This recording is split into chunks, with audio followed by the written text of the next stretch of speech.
Okay, so now we're in Dreamweaver here, and I'm going to walk you through the basic interface of Dreamweaver.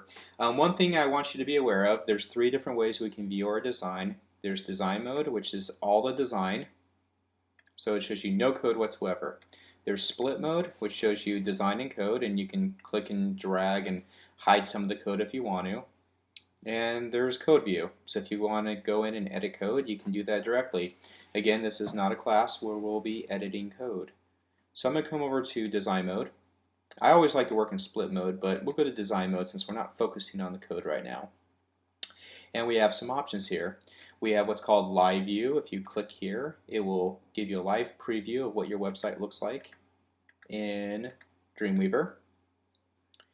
So I'm going to go ahead and turn that off. We also can preview in a browser if we want to, but we'll get to that in a second. So what we want to do now is we want to add a little bit of information to our website design because we have buttons here.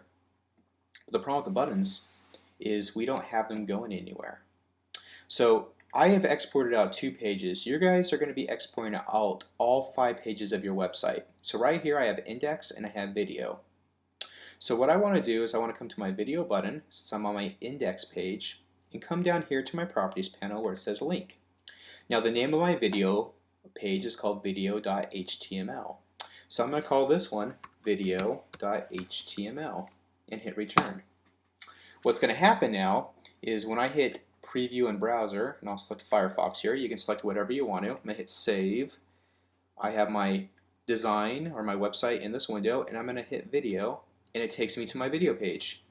But right now these other buttons are not active on my video page. So what I need to do, I'm going to go ahead and close this, is I need to go through each one of these buttons and give them a link. So this one's going to be called features.html. Hit return. Fashion.html. Hit return. Calendar.html. Hit return. I made video already, and blog.html. Okay, so now all these buttons are active. What I'm going to do now, which is the common thing, is I'm going to select my big header logo, and I'm just going to make this a button too. You can select any image you want and make it a button to go wherever you want to, just by selecting on it and typing in the link. I'm going to call this one index.html. So if I were to click this header area, it would take me back to index.html. I'm going to do the same thing here, since this is part of the header. Alright, so that's done. I'm going to go up, hit the file, save, and I'm going to come over to video and do the exact same thing.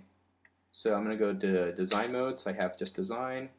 My header is going to be called index.html. Again, right here, I'll make this index.html as well. Then come over to fashion. So what we're doing right now is what's referred to as the tedious work of web design.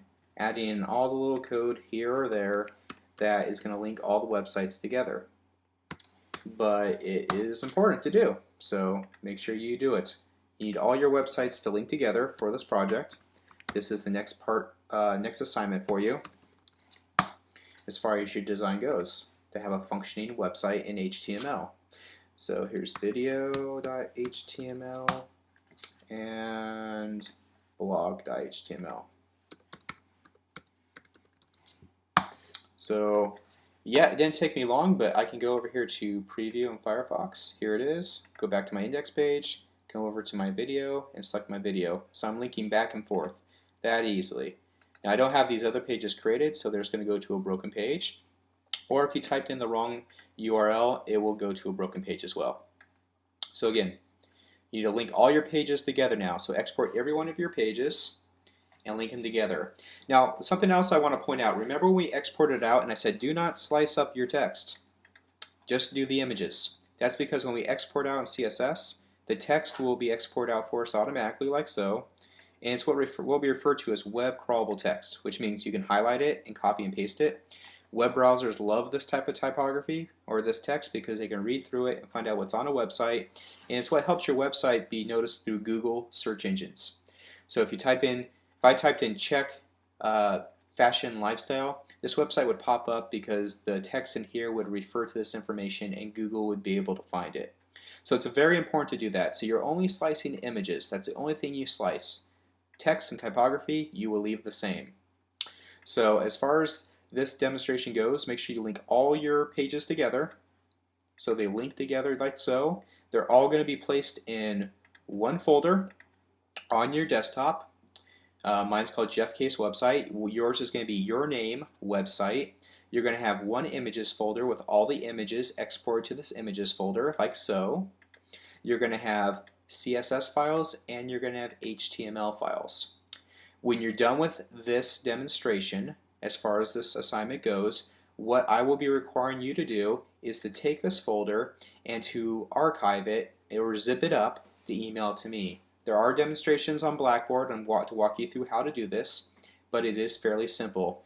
All you do is hold down Control-click with the mouse and select Compress the folder if you're on a Mac. You compress it. Here it is. It's zipped up for me. If I Control-click and get information, the file size is less than a megabyte. It's very tiny, but what this allows you to do, it allows you to take this whole website, put it into one zip file, so you don't have to email me all of these files. This would take forever to email. So zip it up like so, and then email me that file when you're done, and you're done with this week's homework assignment.